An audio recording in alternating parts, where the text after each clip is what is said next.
Hello, you wonderful people. So for today's video, I want to talk about the character of Jessica Jones, specifically Jessica Jones from the Netflix TV show. Now, why this one specifically is because I'm most familiar with that version. To be fair, that's the only version of Jessica Jones I'm familiar with. What I love about Jessica Jones is the fact is that she doesn't fit the mold of your typical superhero in many different regards, especially just when it comes to her personality. The fact is she doesn't like embrace the whole heroism of like, oh, I gotta be this and that. It's like, no, she's very like vocal about how she feels about things. She will speak her mind, which involves being sarcastic, mean on occasion, and very blunt very often. But I think that's one of her endearing qualities, is the fact is it's kind of like she'll tell you like it is. For her, like, you know, in comparison to like the others, whether it be like, you know, Danny, you know, aka Iron Fist, or Luke Cage, or Matt, aka Daredevil, like she doesn't embrace the whole heroism thing like they do. Obviously Danny's situation a little different, but with like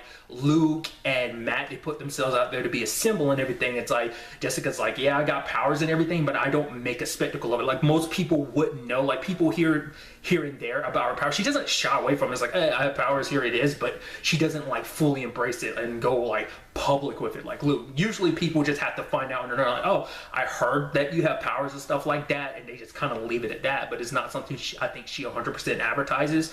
Once again, also the whole hero thing, she tried it, wasn't for her for many different reasons. There were other extenuating circumstances, but we'll kind of get into that a little bit later on. But the fact is, not her cup of tea. So it's like, yeah, I'm not embracing it. It's like, I'm doing this job, that's my thing.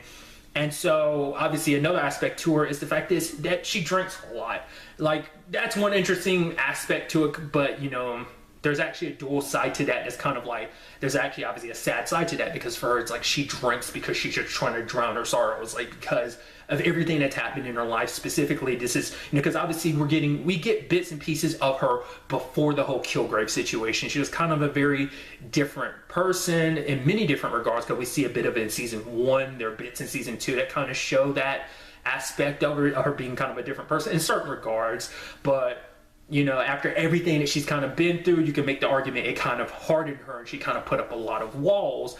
And I think that's, you know, a very interesting aspect of, you know, Jessica. Like that's something a lot of superheroes do, but I feel like it is a big part of Jessica's story, you know, and it plays out in many different regards. Because to me, and you know, this is something I've always felt about Jessica as a character, is that it almost seems like she doesn't care, because she's quick to brush people off in some cases. Okay, oh, you need this and need that. It's like, no, but ultimately she always kind of comes through in the end. So to me, I always feel like she seems like she doesn't care, but I think the sad truth of it is she cares too much. Because the fact of the matter is, no matter what the circumstances are, she has a tendency to kind of jump headfirst into the situation to try and help. Like using the whole Kilgrave and Hope situation.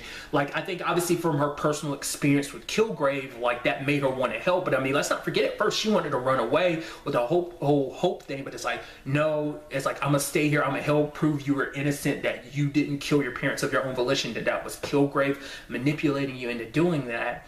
And she didn't have to do that. Like I said, she wanted to run away at first, but she helped anyway. Even the family in Defenders, at first she pushes the case away, but then it's like, oh, someone's telling her to stay away from it, and she gets invested. She even kind of looks after the family, because maybe you can make the arguments, all of that, you know, whether it be like Hope and her family or this family, and maybe it just makes her think of like her own situation, because obviously like the tragedy behind like losing both her parents and her brother. Maybe when it comes to family, she's a little more sympathetic. I mean, we actually even think about that. The entirety of like Defenders had nothing to really do with her, yet she took part in it anyway. Like, because once again, it's the whole thing of like, when you actually break it down, like that's mainly a Matt and Danny situation that Luke and Jessica kind of got mixed up in, because, you know, in Luke's case, it's like, oh, it started affecting his neighborhood, so obviously, you know, he's going to look after Harlem. But Jessica, it's like this case that she wanted nothing to do with, she got invested in, and she brought the fight to the hand, because the hand brought the fight to her, you know. And so I think that's that aspect of her. Even like in, you know,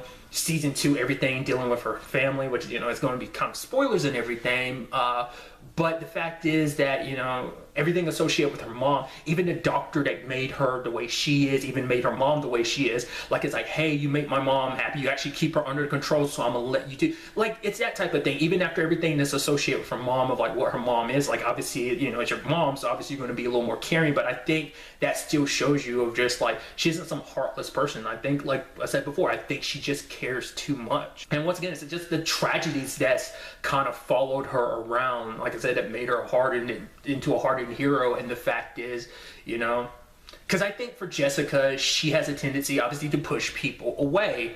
And, you know, because like obviously whether it be like, you know, Trish and Malcolm, who tried to, you know, be that inner circle for her, she pushes them away, but they always kind of come back to her because they know, like, no matter what she says, she needs us. And I think maybe that's my different ways you could look at it. Maybe it's like, oh, she pushes people away because it's like she feels like, I'm gonna let you down eventually, so don't put too much faith in me. Or maybe because she feels like people are crappy and they're just gonna let me down. Maybe it's a combination of two. Maybe it's neither. I kind of lean towards the former, but I can potentially see the latter in certain regards, because obviously, you know, where things kind of stand between her and Trish is kind of an example of like, oh, like my best friend, essentially my sister growing up was, you know, did something horrible, but I don't know if I can forgive you for it. Oh, you know, spoilers and everything, killing her mom and everything. That was not, it's like, it literally could have been anyone else. It didn't have to be you. And it's sad too, because it kind of feeds into what I was bringing up too, because it's like, look at where her and Trish started off. They didn't get off at the best of terms when Jessica entered their lives, but Jessica became someone important to her because she stood up for Trish when no one else would. It's like, especially when everything with her, you know, Trish's mom, that whole complicated mess, it's like Jessica was there for her, you know, and that kind of shows you, like I said, what kind of person she is, that she is kind-hearted. And once again, when the going gets tough, she is there for you, because she's also this hero, obviously, that also carries a heavy burden with her, because obviously there's many different things that she, you know, like I said, just everything just kind of compiles itself, and she's dealing with so much, whether it be even the Kilgrave situation. She killed him, and obviously that didn't fix everything. That's still something that haunts her. Everything that went down in season 2, there was that serial killer guard or whatever she ended up, you know, kind of accidentally killing in season 2, that making that the third person she's ever killed, because the first person being, you know, Rita, and that whole complicated thing. I mean, obviously that wasn't her, that was Kilgrave, but still that's something that weighs on her, being like, I wasn't strong enough to fight Kilgrave and I killed that woman and everything, you know.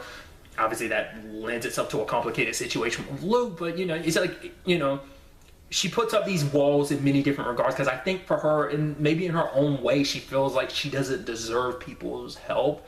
You know, so that's an extra reason why she pushes people away. These are just kind of how I've kind of interpreted a lot of things. It's just my thoughts. Maybe you'll agree, maybe you'll disagree. So all of this just to say, like, I love the complexity that is Jessica Jones. I mean, obviously Jessica has her ups. I mean, there's quite a bit of good stuff in her life, but more often than not, I feel like there are more downs and bad stuff associated with her life, sadly. Now, this is all based on where things are kind of right now for Jessica. Obviously, a lot of that is inclined to change. Ultimately, we'll have to wait and see ultimately how Jessica's story concludes when Marvel's Jessica Jones returns for its third and final season on June 14th. But really, that's all I'm going to talk about in this video. Till the next time we meet, be happy, be safe, live life to the fullest, and enjoy it.